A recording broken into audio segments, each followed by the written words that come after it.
പരിശുദ്ധ പരമ ദിവ്യകാരുണ്യീശോയ്ക്ക് എന്നേരവും ആരാധനയും സ്തുതിയും പുകഴ്ചയും ഉണ്ടായിരിക്കട്ടെ. ഇന്ന് ഡിസംബർ മാസം 20-ാം തീയതി വെള്ളിയാഴ്ച. കർത്താവെ, പുതിയൊരു ദിവസം കാണാനുള്ള വലിയ ഭാഗ്യം ഞങ്ങളുടെ കണ്ണുകൾക്ക് നൽകിയതിനെ ഓർത്ത് നന്ദി പറയുന്നു.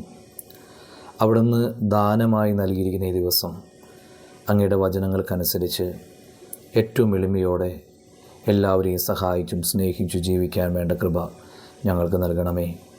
ഇന്ന് ഞങ്ങൾ പോകുന്നിടത്തെല്ലാം അവിടുത്തെ സംരക്ഷണം ഞങ്ങൾക്ക് നൽകണമേ. ഞങ്ങളിന്ന് ചെയ്യാൻ ഉദ്ദേശിക്കുന്ന എല്ലാ കാര്യങ്ങളിലും വിജയം നൽകി അങ്ങ് ഞങ്ങളെ അനുഗ്രഹിക്കണമേ എന്ന് പ്രാർത്ഥിക്കുന്നു.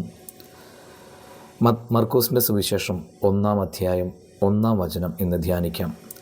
ഇതാ, നിനക്ക് മുൻപേ ഞാൻ എൻ്റെ ദൂതനെ അയക്കുന്നു. സ്നാപയോഹന്നാനെക്കുറിച്ച് പറയപ്പെട്ട വാക്കുകൾ. മാനസാന്തരത്തിൻ്റെ വചനം പ്രസംഗിച്ച് അനുതാപത്തിൻ്റെ സ്നാനം നൽകി യേശുവിന് കടന്നു വരാനുള്ള വഴി സ്നാപകൻ ഒരുക്കി. സ്നാപകൻ്റെ അതേ ദൗത്യം തന്നെയാണ് മാമോദിസ സ്വീകരിച്ച് നമുക്ക് ഓരോരുത്തർക്കും ഉള്ളത്. നാം കണ്ടുമുട്ടുന്ന ഓരോരുത്തരെയും യേശുവിലേക്ക് എത്തിക്കാനുള്ള വഴി നാം ഒരുക്കണം. ഓരോ ദിവസവും നാം അനേകരെ കണ്ടുമുട്ടാറുണ്ട്. അവരോടൊക്കെ വിശേഷങ്ങളും പങ്കുവയ്ക്കാറുണ്ട്. പക്ഷേ യേശുവിനെക്കുറിച്ച് ഒരു വാക്ക് പറയാൻ മിക്കവർക്കും മടിയാണ്. പ്രിയമുള്ളവരെ, ഇന്ന് കണ്ടുമുട്ടുന്നവരിൽ ഒരാളോടെങ്കിലും ഈശോയെക്കുറിച്ച് പറയും എന്നൊരു പ്രതിജ്ഞ നമുക്കെടുക്കാം.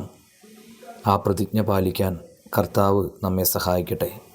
നമ്മുടെ കർത്താവ് ഈശോ മിശിഹായുടെ കൃപയും പിതാവായ ദൈവത്തിൻ്റെ സ്നേഹവും പരിശുദ്ധാത്മാവിൻ്റെ സഹവാസവും നാം എല്ലാവരോടും കൂടെ ഉണ്ടായിരിക്കട്ടെ, ഇപ്പോഴും എപ്പോഴും എന്നേക്കും.